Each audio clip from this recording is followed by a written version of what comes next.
She smiled at him, then said, "You can leave. I'm a single mom." And everything changed. The moment she said those words, something inside him collapsed.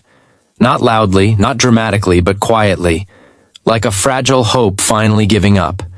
The restaurant lights still glowed warm, the soft music still played, and people still laughed around them. But for him, everything went painfully still. He had just begun to believe in something again, and now it felt like it was slipping away. If you believe in kindness, second chances, and the quiet strength of broken people trying again, take a moment to like this video, share it with someone who needs hope, and subscribe to the channel. Your support helps stories like this reach hearts that need them most. He hadn't planned to fall in love again, not after everything. Life had taught him in the harshest ways that some chapters don't get happy endings, they just end, and you learn to live with the silence that follows.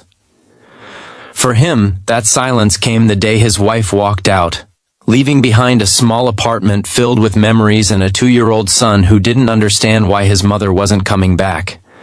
He remembered that day vividly, the way his son clung to his shirt, crying without knowing why, the way he stood there in the doorway, holding everything together with trembling hands. In that moment, he stopped being just a man.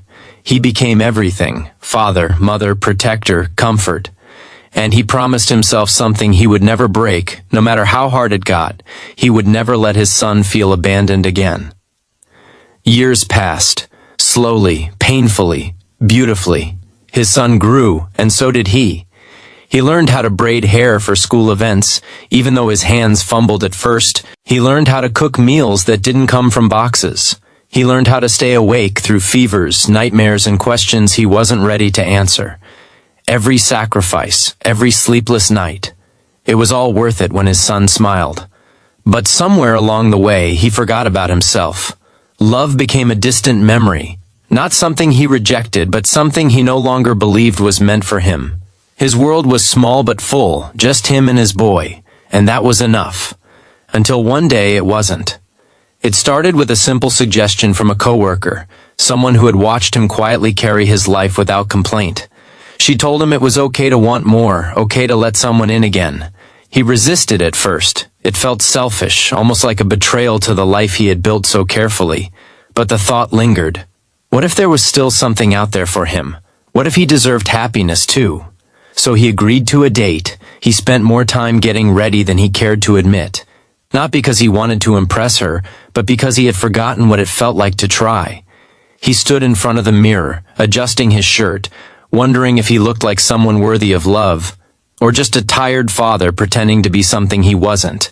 The restaurant was warm, inviting, the kind of place where stories begin, and when she walked in, everything softened. She wasn't what he expected, and yet she felt strangely familiar. There was a calmness about her, a quiet strength hidden behind her gentle smile. Her eyes carried something he recognized instantly. The kind of depth that only comes from surviving things you never talk about. Their conversation flowed easily, almost effortlessly. They spoke about life, work, small memories, and little joys. He found himself laughing in a way he hadn't in years. Not the polite kind, but the real kind. The kind that comes from feeling safe. For the first time in a long time, he wasn't just someone's father. He was himself again, and it felt right. Hours passed without him noticing. The world outside faded, leaving just two people rediscovering something they both thought they had lost. He began to imagine what this could become. Not something rushed or perfect, but something real. Then came the moment that changed everything. There was a pause, a shift in the air, something unspoken but heavy. And then she said it. "You can leave. I'm a single mom." The words weren't harsh, they weren't cold, but they carried a weight that felt like rejection, like a quiet warning wrapped in resignation, as if she had said them before, as if she already knew how this would end. His heart sank, not because she was a single mom, but because of what she expected from him. He saw it in her eyes, the fear, the guardedness, the quiet belief that this was the point where everything fell apart, that once he knew, he would step back, smile politely, and disappear like so many others before him. For a moment he didn't speak, not because he didn't know what to say, but because he felt something deeper than words, something painfully familiar. He saw himself in her, the same exhaustion, the same resilience, the same silent battles fought behind closed doors, the same love that demanded everything and gave everything back in return. He realized something in that moment. She wasn't pushing him away, she was protecting herself. And maybe protecting her child too. The world had taught her that being a single parent came with a cost, that people walked away when things got real. That love came with conditions she couldn't meet. But he knew that world. He had lived in it, and he was tired of it. So instead of leaving, he leaned forward, not dramatically, not forcefully, just enough to close the invisible distance her words had created. And in that quiet moment something shifted. Not in the room, but in them. Because for the first time, neither of them felt alone in their story. They didn't rush into promises or declarations. They didn't pretend everything would be easy. But they stayed, they listened, they understood. And sometimes that's where real love begins. Not in perfection, but in shared imperfection. As the night came to an end, the air felt different, lighter, but deeper, like something fragile had been trusted instead of broken.